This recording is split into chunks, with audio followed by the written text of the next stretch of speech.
A very good morning to you, and you're welcome to this week's Signpost webinar.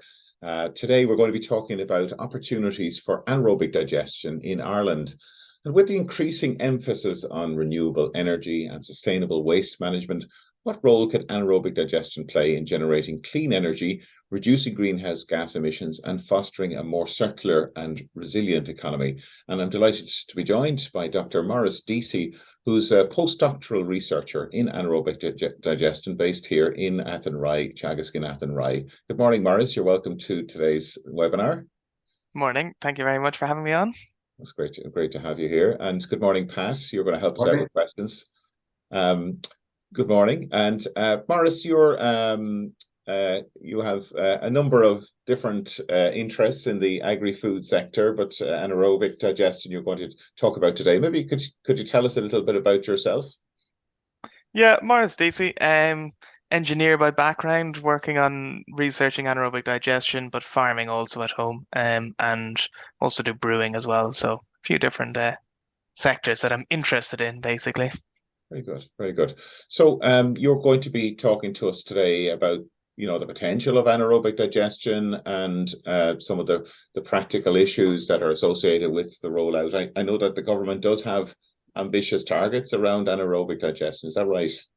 Yeah, it'll all be in the slides. But yeah, no, they've ambitious targets, and there's going to be more movement in it. So, but in a general sense, there's not always a huge amount of knowledge out there. So hopefully this can kind of shed light sort of on the background to AD and what it is and what it could mean for farmers. So Yeah. that's what I hope for anyway. Okay, well, let's get straight into the slides, I think. We don't want to steal your thunder. And while you're doing that, just to remind everybody that today's session is being recorded and will be available on the Teagasc YouTube channel, as well as Maurice's presentation. And if you want to listen through to the podcast version of the webinar, it's available on all of the popular podcast platforms. So without further ado, Maurice, we'll hand over to you and we'll take some questions afterwards. Very good. So that's coming up on everyone's screen. Yeah, that's perfect. Perfect. Okay, so outline of this talk, I'm gonna give a background to anaerobic digestion and try and explain it as best I can. Give some of that policy background as well, looking forward. And in the fleet project, basically, we've done a lot of work around silage and suitable types of silage. Talk about digested as a fertilizer, and then the economics of providing silage for AD, and then that farmer willingness to adopt AD. That's kind of one of the other issues. So, kind of a broad outline, but hopefully we'll cover all things. So generally, an anaerobic digestion plant, you're taking organic manures. Originally, it would be a lot based off process waste, food waste, sludges, things like that, and slurry, animal slurry, so cattle, pig, poultry, mushroom. And what you put in, you get back out. You get back out a digestate, which is what we'll talk about as the fertilizer. Equally, as AD kind of became used as an energy source, so you can use AD just to process waste, but you can also use it to create energy, and that's where the silages came in. And typically in Germany, a lot of maize is used. In the UK, you've got beet and whole crop, but also grass. So, but equally in an Irish context, we're talking a lot more about grass, because 90% of our agricultural area is grassland. And equally, we think we can produce grass without chemical nitrogen, which is important in terms of sustainability. But what's the main output? The main output from an AD plant is biogas, which is methane and CO2. And typically, the plants that are operating in Ireland are burning that in a CHP, so combined heat and power.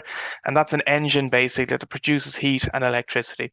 So electricity is sold to the grid, and that heat then is used either in a district heating system, so in Germany that would heat a local village, or in process heat, so heating a poultry unit or some factory or cheese processor or something like that. The electricity, two kind of ways of doing it. One is constant power, where the engine's running 24 hours a day, and the other ones are power on demand, where they run to deal with peak power, either for the grid, they run from 9 o'clock in the morning or 5 o'clock in the evening, or in a dairy unit, it would be just when you need those compressors or something like that, take the power then. And I suppose the other thing, like in the future, there's a shift away from constant power towards power on demand. And that is when they're being paid a premium for that electricity. Because the thing about an AD plant is it's running 24 hours a day. The bugs are always making gas. So that creates a power that you can actually store and use when you want it, which is a big difference between solar and wind. We can only produce power from solar when it's sunny, and we can only do it from wind when it's windy, which therefore AD possibly could demand a premium over that. But the other thing though as well though is in rural areas you do need to have demand for the heat. If you don't have demand for that heat, you're going to be wasting that. So currently there's schemes for solar and wind in Ireland, but we don't have any schemes open at the moment for AD. So they're not really valuing that power and demand. So the new kind of show in town is upgrading to biomethane. And what's the difference there? You still the same AD plant, you're producing biogas, but you're then upgrading it to clean it to biomethane, which is just clean CH4 or methane and carbon dioxide. So what can you do with the methane? You can pump that into the gas grid to be used wherever you need. You can use it in trucking, heavy goods transport, and now there's biomethane tractors, which is quite exciting, basically.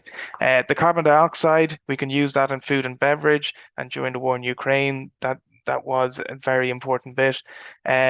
Could be stored, or else you could actually use it with green hydrogen to make more gas and store that instead of using batteries. So that'll be a important technology in the future. Important thing to highlight though is economies of scale. These upgrading to biomethane, these are big plants, and they need the economies of scales to make the upgrader pay. An AD plant itself can be as small as an IBC. A CHP engine doesn't have to be huge. It could just look after the power needs of a farm. But if you're upgraded by methane, they do need to be large scale to make the economics work, basically.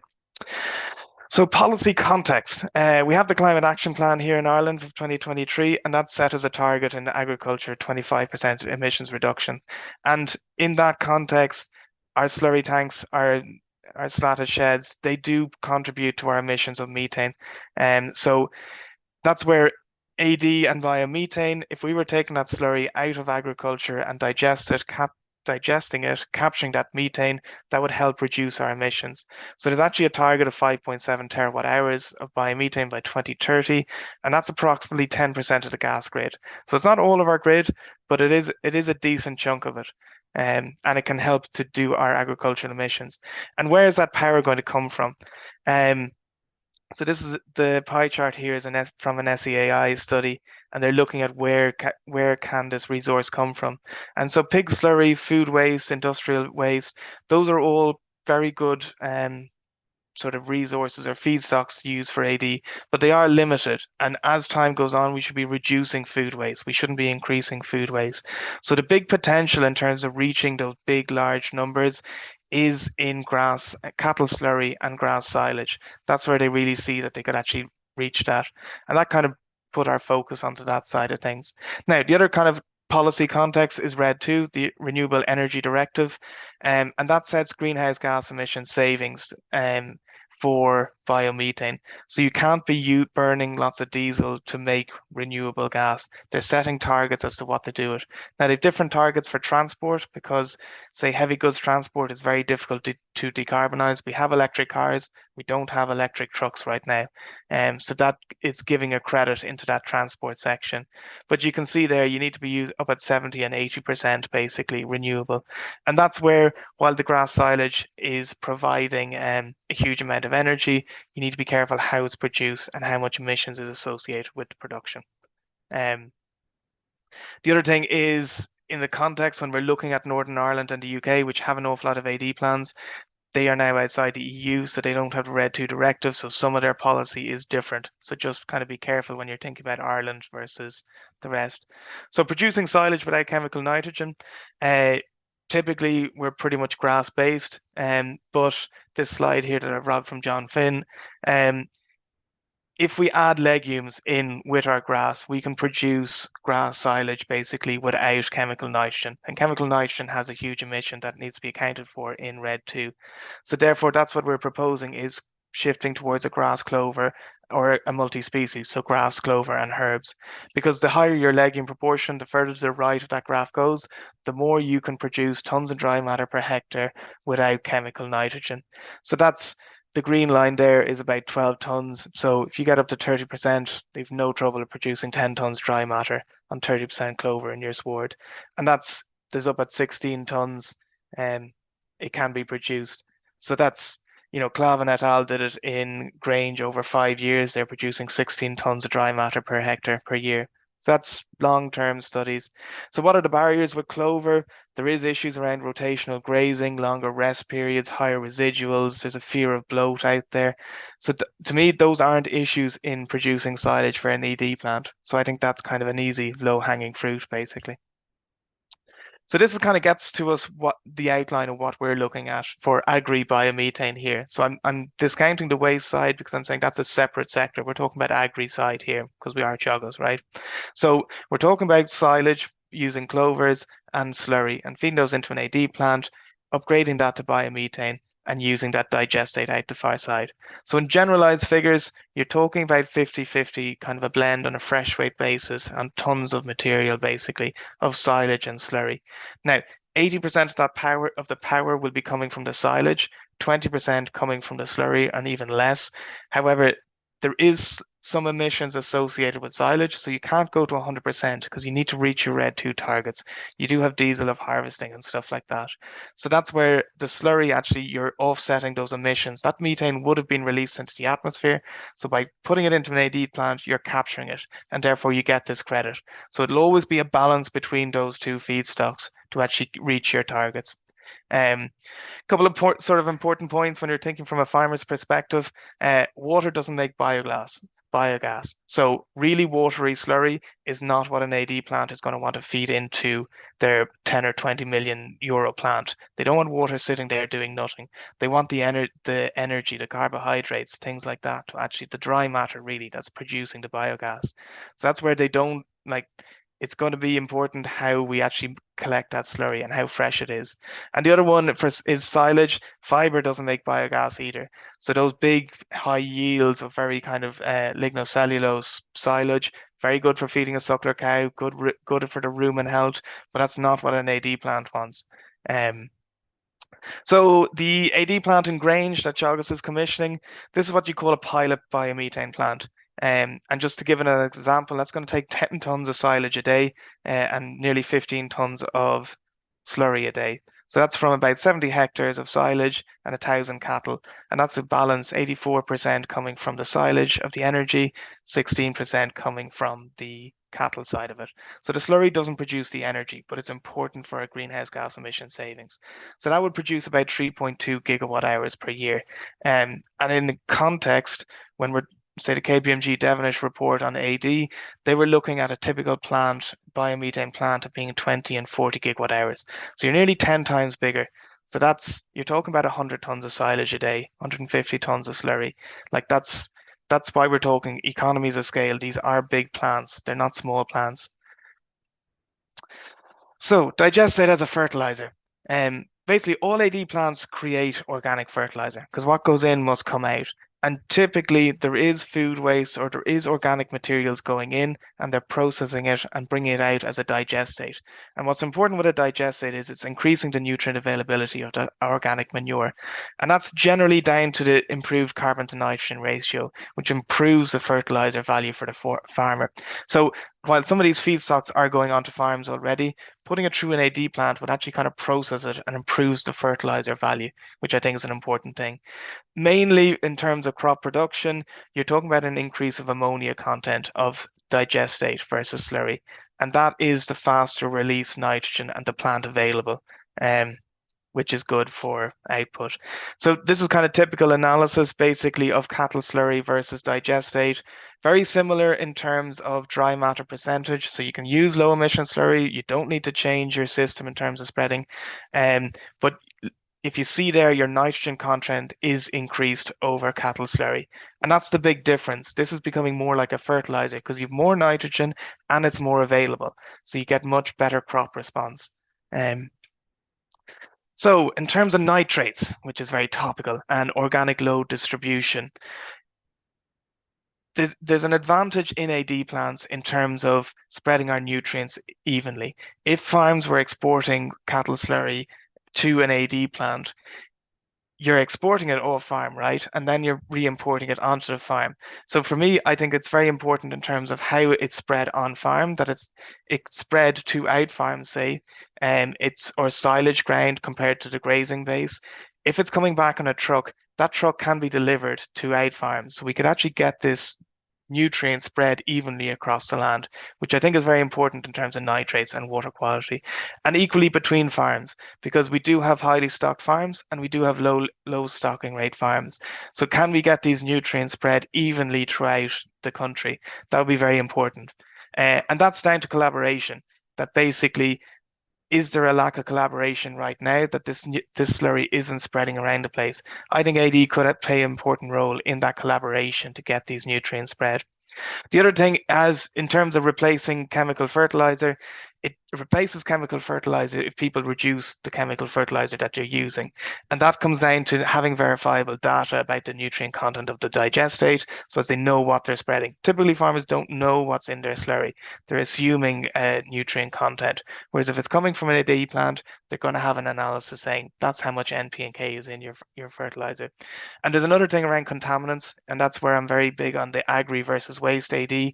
Agri AD, it's the same. You've got silage and slurry. It's the same as what you were spreading on your farm already.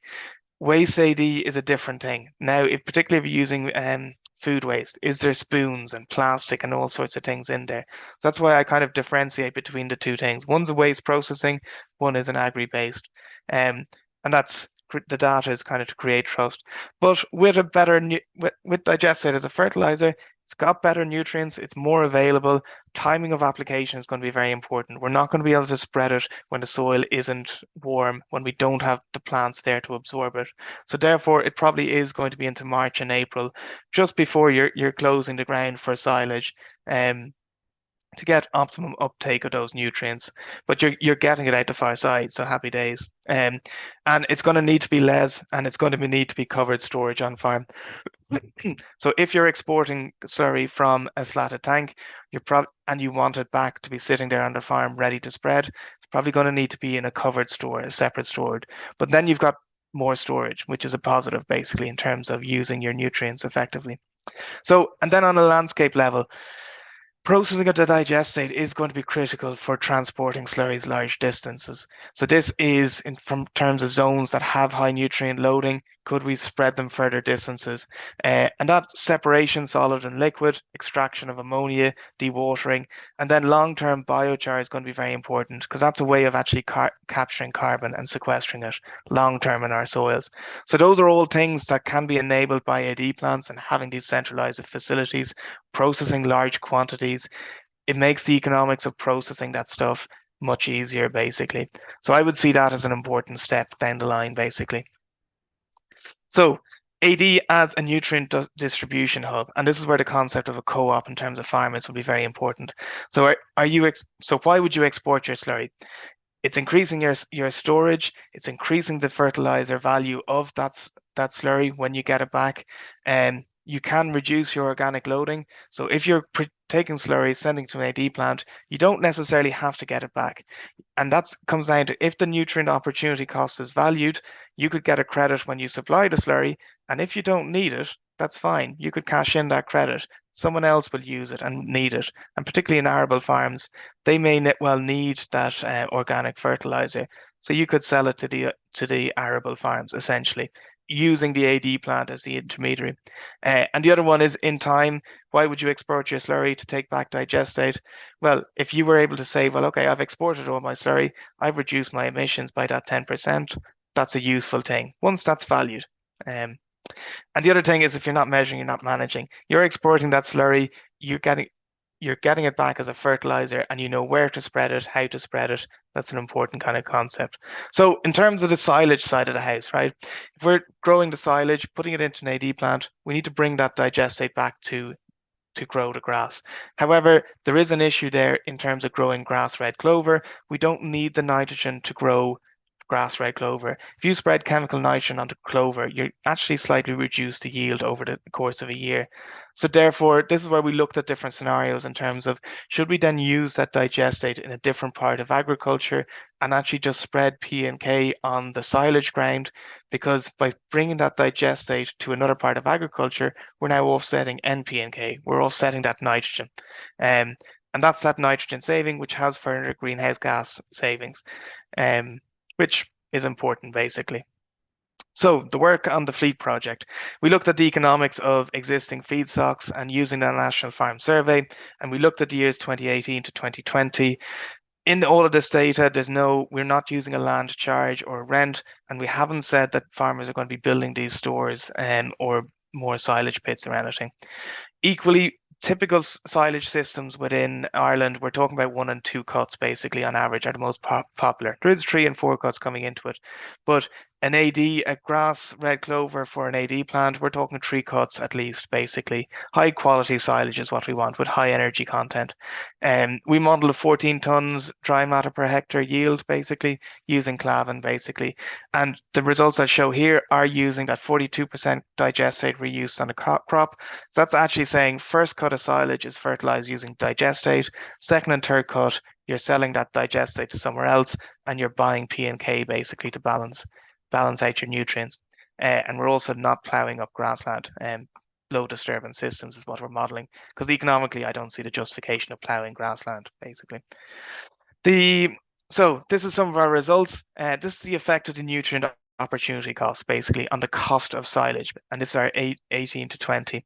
So on the right hand side we've got a perennial ryegrass. That's our typical grass system, 100% of digestate, and you're topping up with nitrogen to get your yield basically. The box I just highlighted there, that's your perennial ryegrass red clover, 100% digestate using, so that's supplying all your P and K and nitrogen as well. So there's a cost saving of shifting from perennial ryegrass to red clover, principally on saving that nitrogen basically. Now, as we move further left on this chart, we're using less digestate, so that is being sold basically to another industry. And this dark green chart, that's showing where you're excluding the nutrient opportunity cost. So you're just selling the silage and you're just buying P and K. So there is an increase in cost if you don't get money, if you're not getting paid for that digestate that you are generating. The corollary, though, is that if you do get paid for the NP and K value of that digestate, you actually are making that silage cheaper. So that's where I think that is long-term be very important in an AD system. When you supply slurry or you supply silage, you're getting paid for what it is, but equally for that opportunity cost of NP and K. So the other thing that we did was we compared the profitability of growing grass for AD compared with the existing farm systems. So that's within the NFS, you've got your cattle rearing, cattle udder, sheep, tillage, and dairying. And we use different prices of €30 a ton for silage, 35 and €40 a ton. And that's on the right-hand side here, you can see that's the dairy sector. And basically the profitability of dairying is always going to be higher than producing grass silage for AD, unless they're given a heck of a price for silage, basically. Now, for the tillage sector, it's more net neutral. At €40 a ton, you could make more. And this is for average, so it's not saying for every crop within an arable rotation. It's just saying that on average, it's not very likely necessarily that a tillage farmer would go towards growing grass for AD. For your sheep and cattle enterprises, once the price does get to €40 a ton, then it does look to be more viable, economically viable to sell grass for AD compared to your existing system. Now, the context of that €40 a ton, silage was being sold on the market for less than that. So I think it is important. And the other context, if you think of the tillage incentive scheme, that was €400 a hectare. And it was, farmers did put crops in, but it wasn't complete. We didn't stop the whole industry overnight, basically.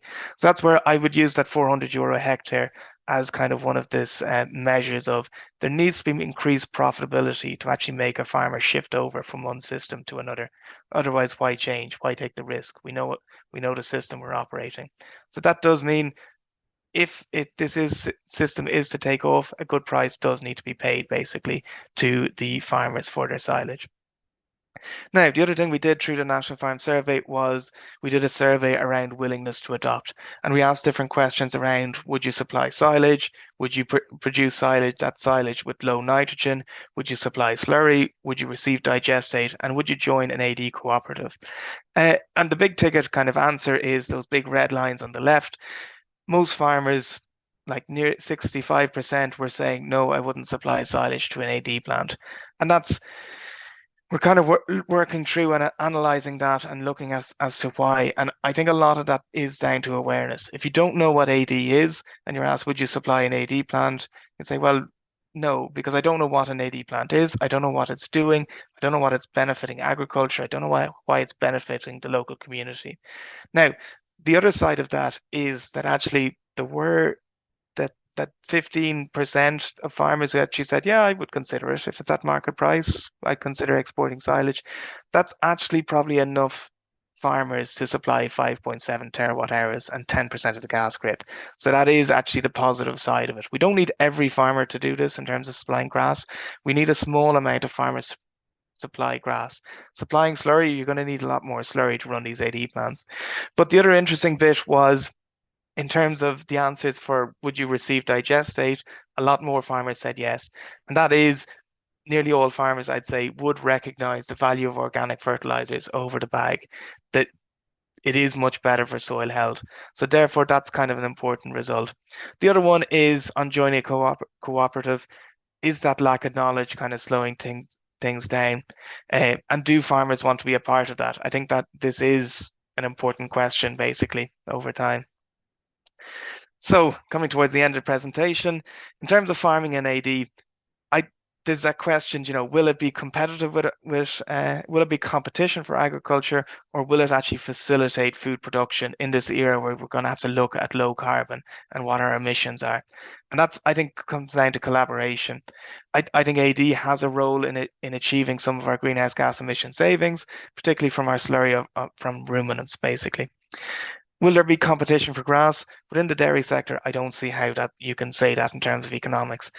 Some of the other sectors, I think there will be a challenge between the economics of food production versus energy.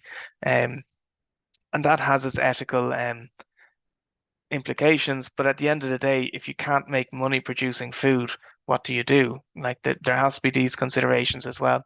And there's also a context that with our nitrates regulations, you can, on paper, you can grow more grass and then you can feed to a cow. So what do you do with the excess grass? Either you don't grow it, or actually maybe here's another market and provides an alternative, a diversification opportunity. So yeah, I would think these two industries could be collaborations. However, it does depend who is leading this. Is this a farmer-led approach, or is this VC firms coming in, being funded by pension funds and looking at the energy production and not looking at this collaboration between food and energy? Because the most best run systems, they're producing the two at the same time, and that's the most sustainable in my eye. In terms of AD as a distribution hub for organic nutrients, we have the stick, which is nitrates, and it's being used to hit farmers, right? This could be the carrot. What do you do with all this slurry? We've got too many cows, and if a farm has too many cows, here's an opportunity. You could sell your Arctic load of slurry. You can get your certificate. Now you've reduced your organic loading. And equally in terms of nitrates, I suppose it is in terms of water quality. Agriculture is a big player, but we also have forestry, we've got industry, we've got human waste, all these other sectors are playing in on nitrates, right? And our water quality. So I think this would be an important step if agriculture actually embraced it and said, look, we're doing our bit. Let's make sure everyone else is doing their bits. Are we taking food waste and making sure all these other industries are getting benefits out of it as well? And in terms of policy, there is a context there of, is digestate seen as an organic manure, or is it seen as an organic fertilizer? My view would be that it should be classified as an organic fertilizer. If it's being processed, if there's lots of data, it's being managed correctly and how it's spread. So in terms of collaboration, the other big thing is that AD creates quite a lot of rural employment. We're going to have a lot of, if this was rolled out to get 5.7 terawatt hours, going to be a lot of contractors doing 3 and 4 cuts of silage. And that's a big shift from this kind of one cut system to 3 and 4. It's a much more spread out workload. And then there's that slurry movement, there's digestate distribution. So there is an awful lot of work actually that needs to go on with AD. And the other one is, with climate change and everything, would we shift towards this idea that we're producing food and energy and managing that balance? Because we're providing energy security is a benefit to the country. And the other one is, in terms of kind of a social side, what are you doing as a farmer? Yes, we're producing food, but are we also powering local transport companies? Are we powering the local bus? Are we heating the local schools and things like that? I think those would be important things basically to take into mind. And that's a biomethane truck or a bus. There is biomethane trucks on the road. This is technology that exists, and we can do it basically today. People talk about hydrogen as powering our trucks. Biomethane exists. We can do it today. We can reduce our emissions, and we can produce renewable energy basically. So thank you very much, and that's my presentation. And thanks to our sponsors, SEAI and Gas Networks, for funding this research. That's great, Maurice. Thank you, and thanks for keeping on time. It leaves us loads of time for lots of questions which have already come in. They're flying in the door here now, so do keep them coming. You're still sharing your screen there, Maurice, so you might just want to stop sharing. There we doing go. That. So Maurice, look, you talked about the potential to reduce greenhouse gas emissions from the agri-food sector. And I know you did include it in your slide. Could you just remind us there what that potential is? Well, I have more research to do on it, but typically what they would say is that, say, on a dairy farm, about 10% emissions could be associated with that slurry tank. So that's that slurry that's sitting in a tank, and over time that starts emitting methane. So the advantage of AD is that if you were taking that slurry out of the farm, exporting to an AD plant, capturing that methane, and now we can use that as an energy source. So that's an important in terms of emissions reductions. Okay. Right. I think we'll go straight to questions, Pat, because I suppose one question following up from that is do you see that then to stop that methane emissions, that you would quickly export the slurry to a plant and use your slurry storage at farm level to store the digestate coming back from the plant, rather than storing the slurry in the plant? Is that so? Yeah, as in other countries, basically, it's like the milk lorry coming to collect the slurry. So I would see that happening to collect the slurry fresh, that you're not leaving it there for months on end, basically, because that unless you could treat that slurry so that you're preserving it on farm, basically, and then it could be transported later. But that has a cost as well. The simplest is slurry is collected fresh. Now, farms might need to change their infrastructure. Not all farms would be suitable, but we don't currently, to do 5.7 terawatt hours, we don't need every ton of slurry to go out there. So some farms might make the decision to treat their slurry as opposed to exporting it to AD. Okay, I'll just go down through. There's, as Mark said, huge volume of questions. I don't think I've ever seen questions come in as thick and fast. So, but keep them coming, and I'll try to get through as many as possible. Does separation have a role in improving the economics of logistics, and perhaps extending your feedstock radius, both in terms of dewatering slurry going to the feedstock and similar for the digestate? Yeah, exactly. Like that transport, we don't want to have trucks of water going around a place. That no one's making money with water being transported around a place.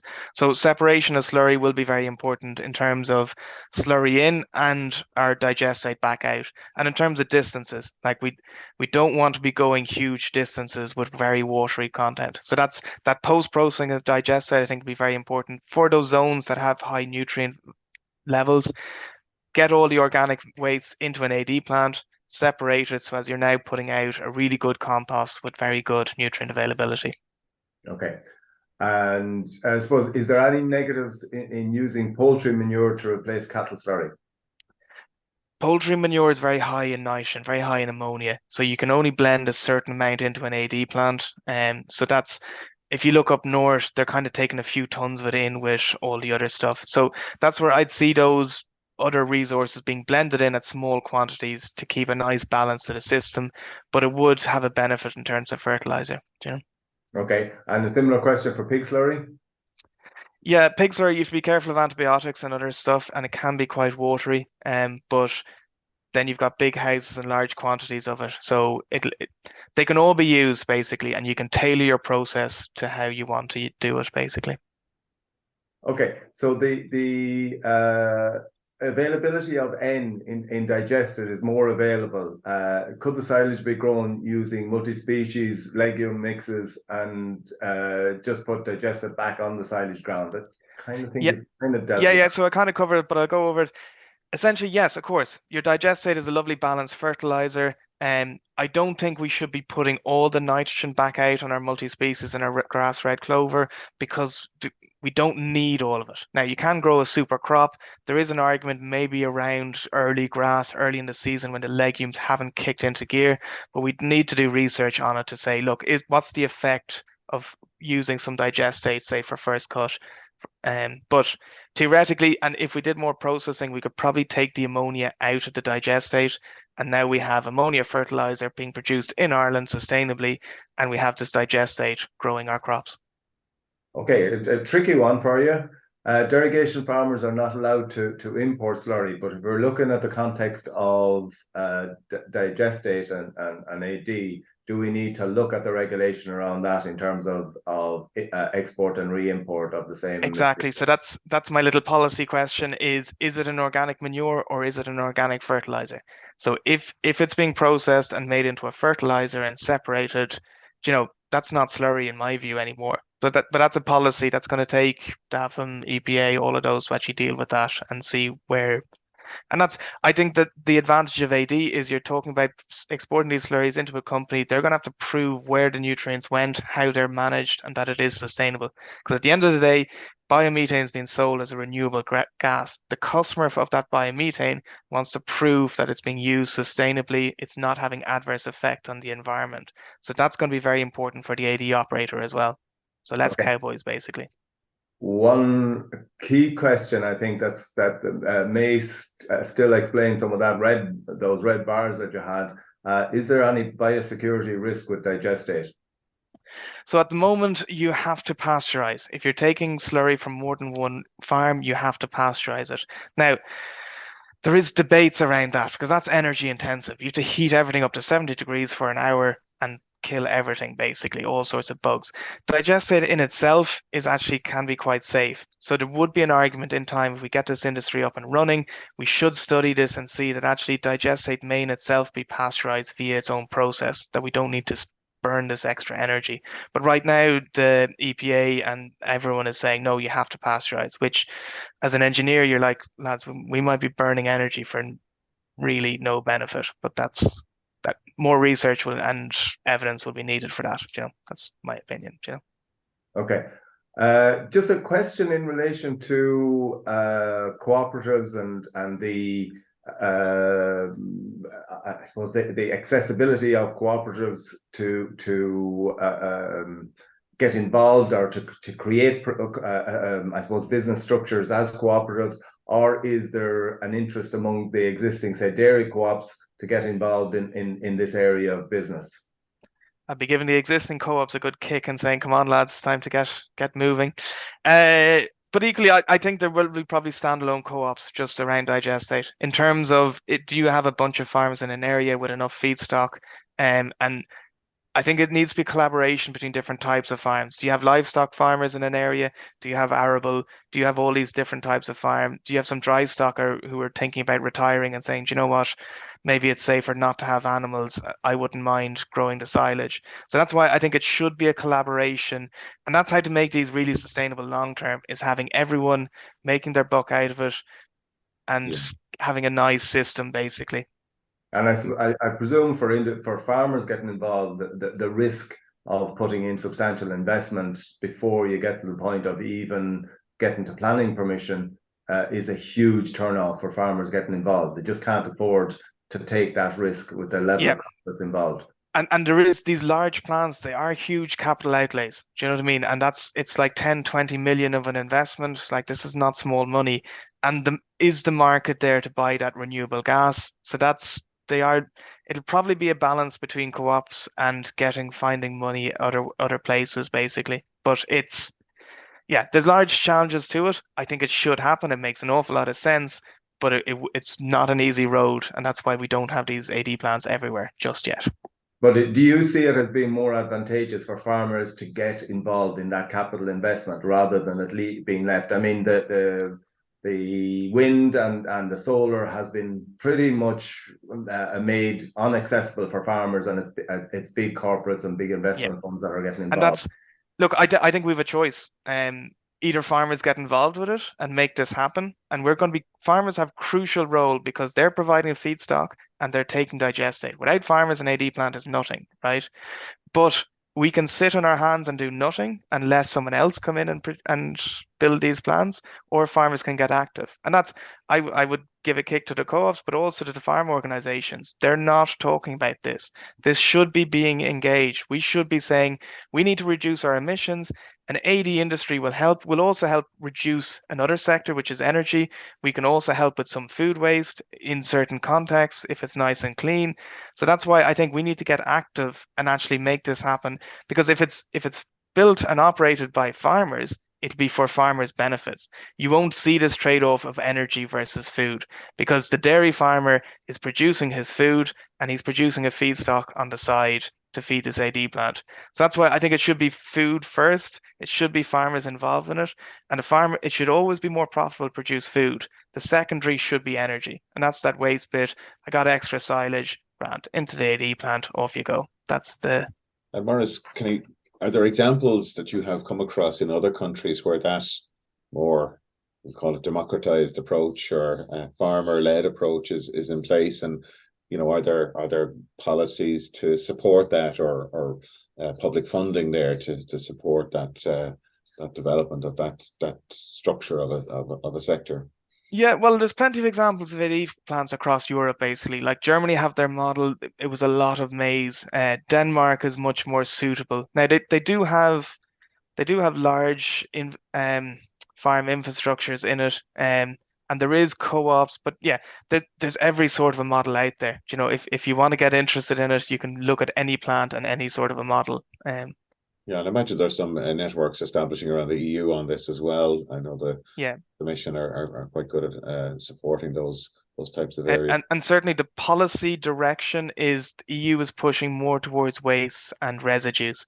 And it's very important in terms of farming. It's like, well, if you're producing your food and you have a residue or something left over and feed that into AD, that they really don't see these maize-fed AD plants as being positive. So that's when people ask, they're like, oh, beet, maize. And I'm like, no, not a positive in Ireland. We are a grass country. We can grow very good yields of grass, and we actually can't, we're not being allowed to feed that to cows. So therefore, here's another outlet. And those, I mean, in Germany in particular, massive nitrates problems in water associated with the increase in maize for those plants. And that landed them in quite a bit of trouble. Sticking with that topic, there's a question with a few different pieces in it around air pollution and smells. I suppose one of the things you mentioned, that there's a higher amount of available ammonia, nitrogen. Is there a risk that leads to a higher volatilization of ammonia than would be the case with slurry, or where is that balance? Yeah, so okay, on smells, there's a big thing if agri versus waste. If you're a food waste plant, that's different to an agri-based plant. So an agri-based AD plant is reducing the smell basically compared to your pig slurry, your heavy slurry applications. You drive down the road, you can smell those. Spread digestate, you're meant to reduce that smell basically. There is a higher ammonia content, so we'll need to be careful about how it's used. And I think it'll be very important in shifting the mindset. Spreading digestate, you're spreading fertilizer. You're not getting rid of a waste. There's too many farmers viewing the slurry as a waste. It's heavy, full of water. We need to just get rid of it. And that's not going to be sustainable into the future. You've got a resource there. You've got N, P, and K sitting there. Now, I get it with slurry because it's not very available and there is lots of water and it's difficult to manage. You've got hours to spread it. However, if we're making it into a fertilizer, this needs to be controlled. This needs to be well applied. You're going to have your soil samples, do you know what I mean, to know what your crop needs to then spread it. And then it's going to be low emissions. But like if you look at the systems in the UK, they've got like dribble bars to 30 meters. So they're top dressing crops with this stuff. So I think with the infrastructure, we could do this, but it is going to take storage. It is going to take much bigger plant, much bigger machinery and much lower pressure, ground pressure, stuff like that. There is a lot of things to be done to make this sustainable. I'm not just saying it's a quick swap one for the other and we're solving everything. We need to do everything right to get this to operate correctly. Is there an issue with the question here at the P and K prices that are now a lot higher than previous years at today's PK prices. What price would need to be paid per ton to make, or cost per ton to make 400 euros per hectare profit? So That comparing to other Yeah, enterprises. that was at 40 euro a ton for silage. Now, I have modeled it for 2022 to look at basically mid-war in Ukraine, high nitrogen prices, and it's still it's up at 50 and 55 euro, I think, per ton of silage. Now, at the same time, it's very interesting. Once you actually model 2022 with that high N and P and K values, the advantage of red clover is just massive. And when you do model it and look at 18 to 20, there isn't that huge economic driver in terms of shifting towards grass red clover because you have these other risks and these other management things. But look at high input prices and you're like, Jesus, every farmer would adopt it if they saw the money that they could save by doing this. And I think there will need to be that economic shift for farmers to say, look, it's worth it taking the risk of converting and learning how to grow red clover, learning how to grow our multi-species. And because it For all those comes down to farmers, management. for those farmers, Maurice, that are reliant on maybe buying in silage, I mean, are they right to feel a bit nervous about the AD and the effect that it could have on driving the cost of forage? Yeah, I mean, look, the question is if you're buying in silage at 30 euro a ton and an AD plant is down the road paying more per ton, you probably will get nervous. But right now, you're probably not in a sustainable farming system because that farmer is probably losing money in terms of the NP and K value in that silage that he's selling to you at 30 euro a ton. So right now, yes, you've got a nice system, but that's at the expense of a farmer down the road. So that's in a full system, and a fully sustainable system, everyone makes money. You know, I don't see it being a huge threat to the dairy industry, but that comes down to collaboration though. If the dairy people, if people see the AD plant as being a competitor and a foe, yes, it is going to be an issue, and people are going to be bidding for land to be like, I want it for me. But if it's a collaboration and it's saying, look, you need the slurry, I can provide you the slurry. I actually want the grass first into the AD plant, and I want first cut silage for the animals. Second and third cut might actually be suitable for the AD plant. That might be actually the most greenhouse gas efficient system in terms of food production and that. But if we keep everyone being enemies, yes, it is going to cause issues. Yeah. And that silage then, that would need to be stored year round? Question here, I mean, does that mean that there would be substantial extra on-farm storage required and a substantial cost associated with that? Yeah, and I suppose the question is, do farmers put in the storage for silage and for digestate, or is this centralized? And I think that'll be a balance between the scale of farms and do farms want to have that infrastructure on the farm themselves. So that's like, and we did that in the survey. Actually, we kind of looked to see like what be the business model. Do farmers want to sell the standing crop? Do they want to make the silage and sell the silage? And the answer was kind of a bunch of farmers want different things. You know, some farmers be happy to just let the contractor make everything, look after everything. Some farmers want to make the silage themselves, and then they'd be paid on the biogas output of the silage, you know. So I think each and every model will come out to it because farms are so diverse, you know, what suits each farmer will be slightly different.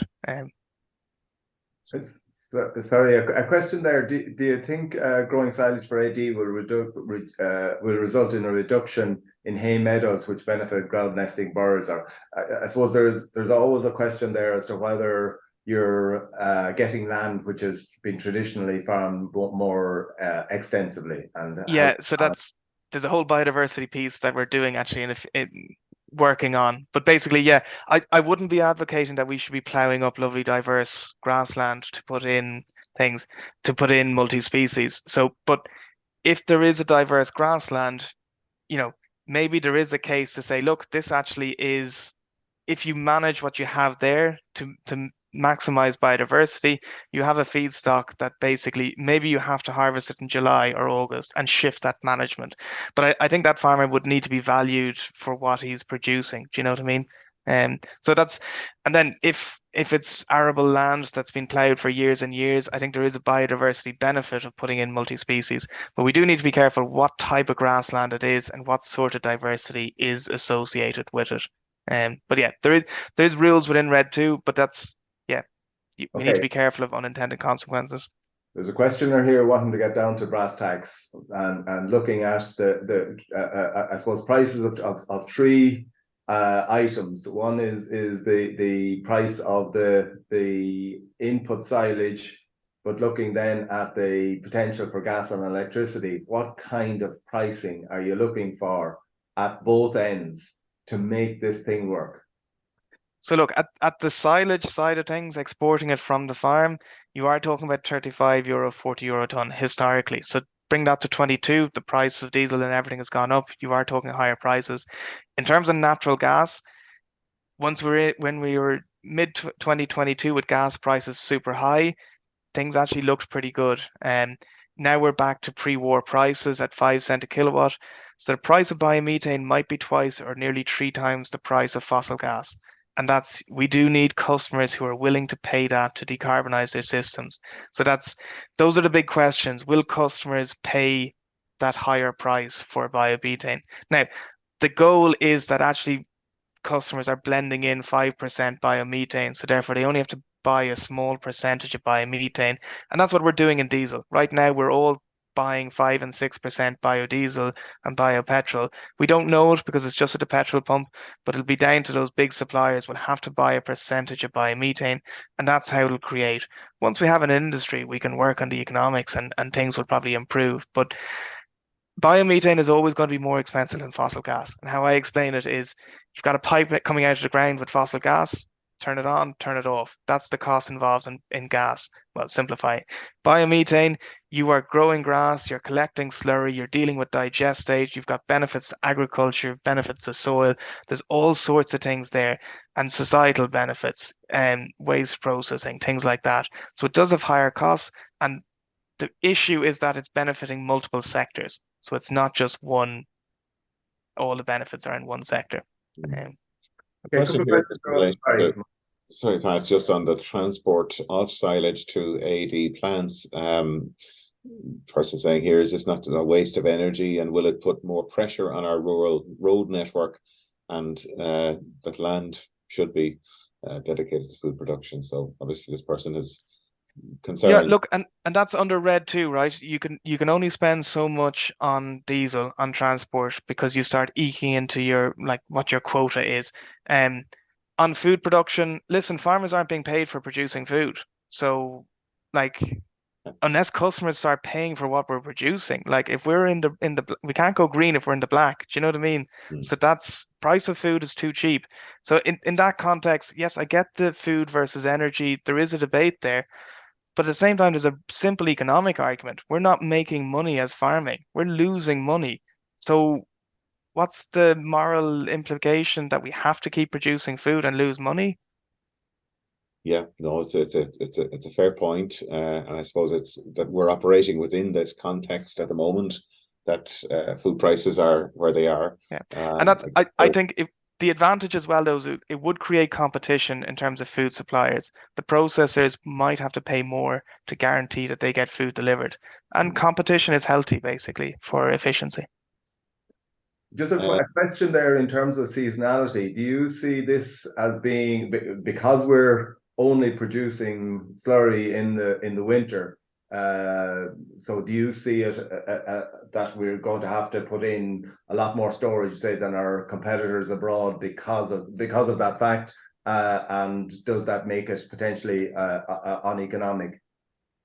Yeah, we're going to be very different than Europe, because a lot of them have housed all year round systems, and we're talking, and it's the advantage of pig slurry during the summer. They are housed. Cattle slurry, it is winter slurry, so it is going to be a different system to what's out there. Will it drive up the price? Yes, it will drive up the price, but equally that more storage would be positive because the more we can spread slurry in the correct soil conditions and the correct weather conditions, the better it is going to be for our water quality. And water quality has to improve. We have to come to terms with that and get on board with trying to improve water quality. So having 6 months of storage, I don't think is a negative for agriculture. I think it'd be a positive. Okay. A question there in relation to the storage of silage, and I suppose the dry matter of silage? Is it more suitable to have a high water content silage, or are you when you're talking about €40 a ton, like you can have anything from 18 to 40% dry matter in that silage. So Yeah, presumably exactly. So in terms of transport, you want high dry matter. In terms of the actual silage for AD, it is a slightly different silage than the silage for cattle. So like you probably do want slightly higher chop, but there's an advantage that water content, the water effluent from a silage pit, you can feed straight into an AD plant. It's got the energy, you'll extract it out of it. So there actually probably does need to be some work done on what's the exact type of silage and how should it be preserved to maximize the biomethane output as opposed to maximizing, milk production or something like that. a question there. Thank you for your presentation. Do Teagasc have any specialized AD or bioeconomy advisors? No advisors yet, I don't think, but No, can there have a is a chat to specialist advisory and there see it. who's dealing with this, Barry Caslin. Yeah.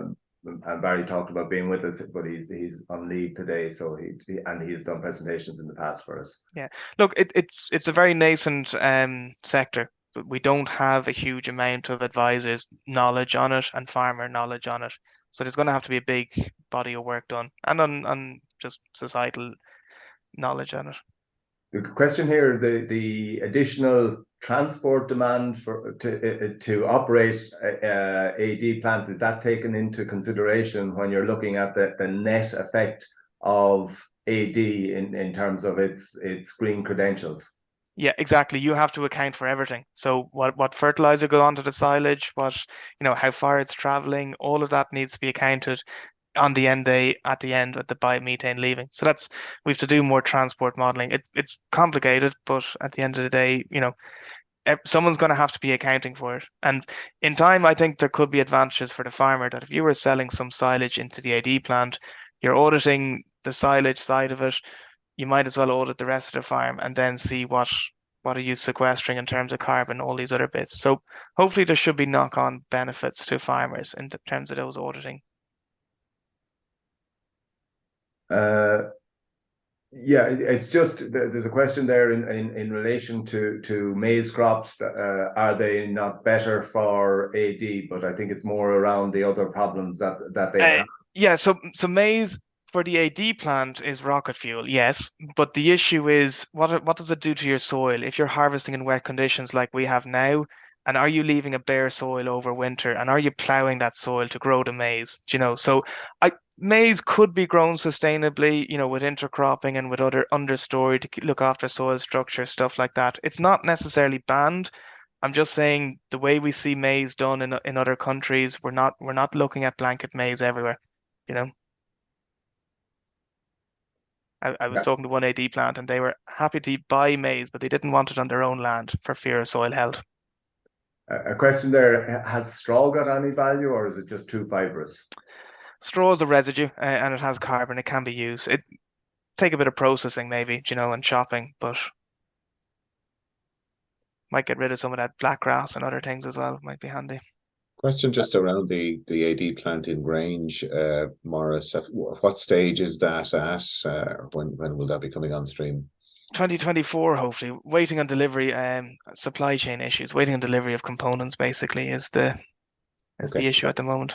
So that will be open for farmers to come and visit or industry and so on and see. That's the beef day. There's normally stands, and generally you'll find me there talking about it. Great. Look, we're up at 10:30, and unfortunately, we don't have the time to go through all of the questions. Huge interest this morning on this topic, Maurice. So I think we'll have to make another date in 2024. There's more to chat, and people can reach out to me as well. I'm happy to discuss. Yeah, great. Well, your contact details are on the Teagasc website. So if anyone does have a question that they want to run by Maurice, I'm sure you're happy to engage there. So thank you, Maurice. Really appreciate you coming along today, and I'm sure we'll be in touch in 2024. Pat, thanks very much for helping with questions. No problem. Next week. Just to say, there was one person you certainly got to, because the last comment coming in on the questions was it was an amazing talk. Now, there you go. there's high praise, Maurice. You can take that one with you. So next week we'll be joined by Dr. Sinead McCarthy, who leads the Teagasc Consumer Behaviour Research Programme. And Sinead's going to be talking to us about sustainable diets and balancing personal and planetary health. I know I've seen Sinead's talk, really interesting. So I hope you can join us for that next Friday morning. So until then, enjoy the weekend, and hopefully the weather doesn't get too much colder. But I hope you stay safe and well. Thanks for joining us again.